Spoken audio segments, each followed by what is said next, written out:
Welcome to the Heavy Spoilers Show. I'm your host Paul, and after this episode I think I might need to crown Jules as the most complicated character in the Euphoria cast. Throughout the first season, she was very much viewed as an almost toxic villain that was a big liability.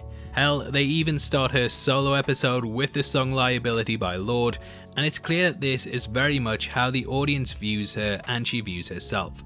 However, after this entry, I don't think that anyone can deny that the show completely flipped the script and showed that in life when it comes to addiction, there's never really any winners, just losers. We're going to be breaking it all down in this video, but if you missed us going over part 1 and need a quick recap, then that'll be linked in the pinned comment below.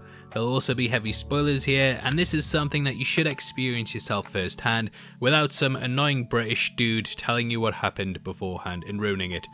Anyway, if you have seen it, thank you for clicking this. Now let's get into part 2. Okay, so part 1 was very much a therapy session with Rue that dug into not only her relapse, but also how, if she continued on this path, that it was destined to only go one way. It was an extremely cathartic experience, and we see Jules going through a very similar sort of thing, but in a much more formal setting. She has been brought home by her father after running away, and is having to face up to what she is in a very by-the-book sort of way. Now this actually shows the key differences between Rue and Jules themselves. They are opposites in many ways, and though that leads further into their attraction, it's clear that Rue will have a completely different experience to what Jules does. They are very much on other sides of the track, and this was of course symbolised by the heartbreaking finale at the end of the first season. We open with Jules, played by Hunter Schaefer, looking very angry, and throughout this episode we see almost a collage of things that have made her this way. These at one point even play out on her eyeballs, and it's almost like seeing her life flashing before her eyes in a way that showcases she's somewhat of a passenger in this journey. In part 1, Rue very much blamed Jules for her issues, but as we discovered, she was very much to blame herself. I feel the same in many ways with Jules, and throughout the first season, she was very much someone who was living to be the person that she thought she should be to make others like and accept her. This was seen in her online flirting with men, and in the opening monologue she states that she became infuriated with them because she realised that she was building her entire self around what she thought that men desired.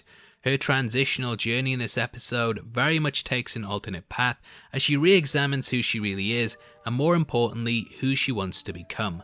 Jules was very much living a lie in some ways, whereas Rue was more accepting of the person that she truly was.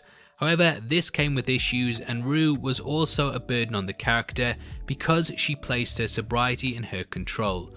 Jules wasn't really ready for this on top of everything else, and in many ways the pair becoming separated was quite liberating for her.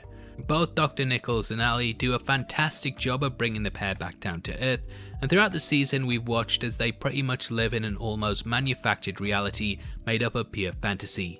Even season 1 ended with a music video rather than being the truth of the matter, which is that Rue was relapsing, and therefore this motif is very much laced in the show. Jules has been part of the same sort of scenario and has been living in a fantasy in which she forced her life to be a certain way in order to live up to the expectations of others. There's a really powerful line when she says that she feels like real life is always such a letdown, and this clearly paints out the psychological state of her mind. Jules clearly found online relationships better than the real thing, especially because she could manipulate the fantasy to her own liking. However, the truth about Tyler coming out was completely horrifying, and she would have rather remained in the fabrication than to have experienced this terror firsthand. This further ties into the idea that she wants to live in a controlled environment that is exactly the way she can fake it, and so on. She says the best sex she ever had was through sexting, and this is because it was pure imagination, not something that existed with any tangibility. Throughout the session, she also examines her own femininity and almost tries to map out the best way to transition to become the person that she needs to be, rather than the person that she wanted to. It becomes clear that though she never really stated until now, Jules has very much been crying out for help, but up until this first therapy session, she simply hasn't got it. Jules even states that she prays to the ocean in a scene that is probably worth winning an Emmy for alone. Now this mirrors Rue, as in part 1 she said that she was an atheist that found a higher power in things, well, exactly like the ocean.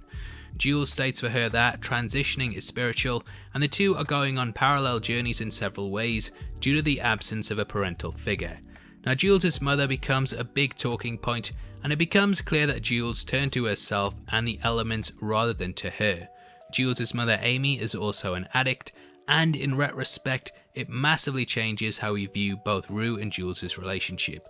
She created an imbalance in their love, and the self-centered mother who couldn't see how her own addiction affected her child has clearly been repeated through the actions of Jules. We learn that around the time of the Halloween party that her mother relapsed, and this massively changed how I think Jules comes across. So far throughout all of Euphoria, everything has pretty much always been through the eyes of Rue, and Jules has been a goal rather than a character who we're able to understand and relate to.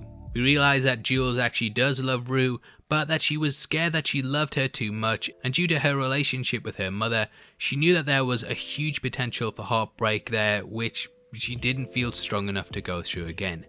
Now this new information that we get, not only about her mother, but also the other aspects of her life, completely recontextualize certain things and lead us to having a better appreciation for why Jules ran away.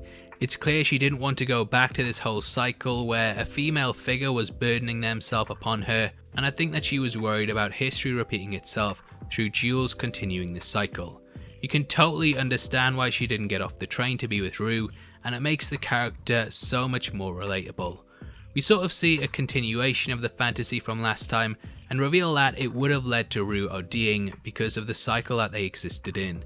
The episode culminates with Rue and Jules coming face to face once more before the former goes to meet Ali. As we know, she received an I love you text from her, but the events that would follow show that perhaps they aren't meant to be together. It's a really tearful reunion, and rather than facing things head on and what they've been through, Rue leaves before the pair can really confront what's gone on between them.